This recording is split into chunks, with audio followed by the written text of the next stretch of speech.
Part 6 final war. रात काली थी। गुफा के अंदर ठंडी हवा बह रही थी। चीकू और हर्ष रस्सियों में बंधे थे। उनके सामने बागड़ बिल्ला आंखों में खतरनाक चमक लिए खड़ा था।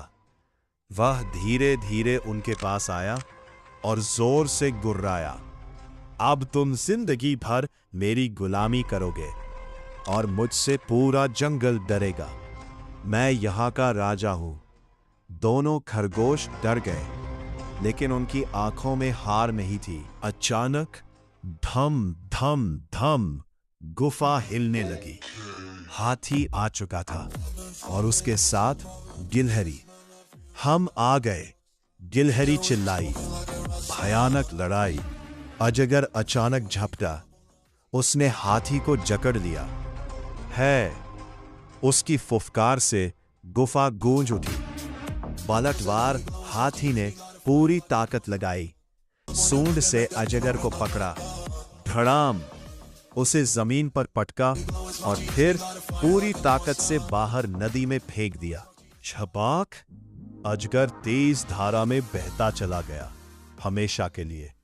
उधर गिलहरी तेजी से दौड़ी और रस्सियां कुतर दी। चीकू और हर्ष आजाद।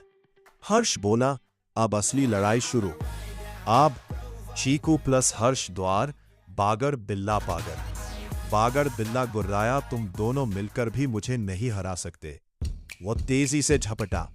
चीकू साइड में कूद गया। हर्ष ने सामने से रोक लिया। धड़ाम टक्कर। बागड़ ने पंजा मारा।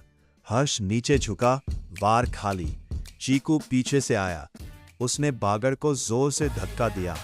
बागड़ गुस्से में घूमकर चीकू पर झपटा, लेकिन हर्ष ने पीछे से उसे पकड़ लिया। कुछ पल के लिए बागड़ फंस गया। चीकू चिल्लाया, अब दोनों ने मिलकर उसे धक्का दिया। बागड़ जमीन पर गिर पड़ा।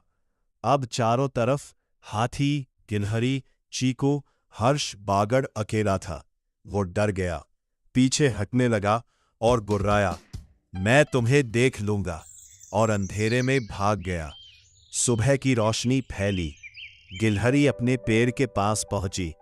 उसका घर फिर से बना था। मेरा घर। उसकी आंखों में खुशी के आंसू थे। हाथी मुस्कुराया, जब भी जरूरत हो बुला लेना, मैं नदी के पास ही हूं। चीकू और हर्ष ने सिर हिलाया। चीकू हंसते हुए बोला, हर्ष तू तो डर के कांप रहा था। हर्ष हंसा, अरे मैं नहीं, तू कांप रहा था। गिलहरी बोली, दोनों ही हीरो हो। तीनों जोर से हंस पड़े। अब डर खत्म, दोस्ती और मजबूत, और जंगल फिर से खुश। सीख, जब दोस्त साथ हो तो कोई भी लड़ाई बड़ी नहीं होती। आगे की कहानी नेक्स्ट पार्ट में।